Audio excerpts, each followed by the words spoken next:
Kasara घाटामध्ये railway मार्गावर दरड कोसळल्याची घटना घडलेली आहे आणि त्यामुळे मुंबईकडे येणाऱ्या तिसऱ्या रेल्वे मार्गिकेवर दरड कोसळल्याने या मार्गिकेवरची वाहतूक सध्या बंद आहे। मात्र नाशिकहून मुंबईकडे येणाऱ्या सगळ्या गाड्या या मधल्या मार्गिकेवर वळवण्यात आल्या असल्याने वाहतुकीला कोणत्याही प्रकारचा सध्या तरी अडथळा नाहीये। सकाळी 8:30च्या दरम्यान ही दरड कोसळली आहे। बोगद्याच्या जवळ कोसळलेली ही दरड सध्या हटवण्याचं काम सुरू आहे।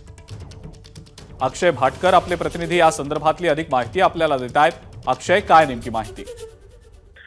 मध्य रेल्वेच्या मुंबईकडे येणारा जो मार्ग आहे, इगतपुरीवरून मुंबईकडे येणारा, कसाराकडे येणारा, त्या मार्गावर ही दरड सकाळी 8:30च्या दरम्यान कोसळली आणि सुदैवाने ज्यावेळी ही दरड कोसळली त्यावेळी त्या ठिकाणी कोणती ट्रेन वाहतूक सुरू नव्हती। ट्रेन एक एक्सप्रेस जी आहे ती निघून गेली होती, त्यामुळे ज्यावेळी झालं नाही। मात्र जी दरड कोसळलेली आहे ती बऱ्याच मोठ्या प्रमाणात आहे आणि ती बाजूला करण्यासाठी आता या ठिकाणी एक स्पेशल व्हेइकल जे आहे ते पाठवण्यात आलेलं आहे, जेणेकरून ही दरड लवकरात लवकर बाजूला करून वाहतूक सुरू करण्यात येईल। सध्या तरी मुंबईकडे येणाऱ्या ज्या सगळ्या उत्तर भारतातल्या ट्रेन आहेत त्या सगळ्या ट्रेन सध्या मधल्या मार्गिकेवरून वळवण्यात आलेल्या आहेत, त्यामुळे वाहतुकीवर तसा बघायला गेलं तर तितकासा मोठा परिणाम नाहीये। मात्र लवकरात लवकर दरड हटवण्याचं काम सुरू आहे आणि इतर ठिकाणी देखील अशी कोणती परिस्थिती आहे का ज्या ठिकाणी दरड कोसळली हे देखील बघण्याचं काम सध्या या मार्गिकेवर सुरू करण्यात आलेलं आहे। ठीक आहे अजिंक्य। अक्षय, धन्यवाद सविस्तर माहिती आपण दिलीत त्याबद्दल।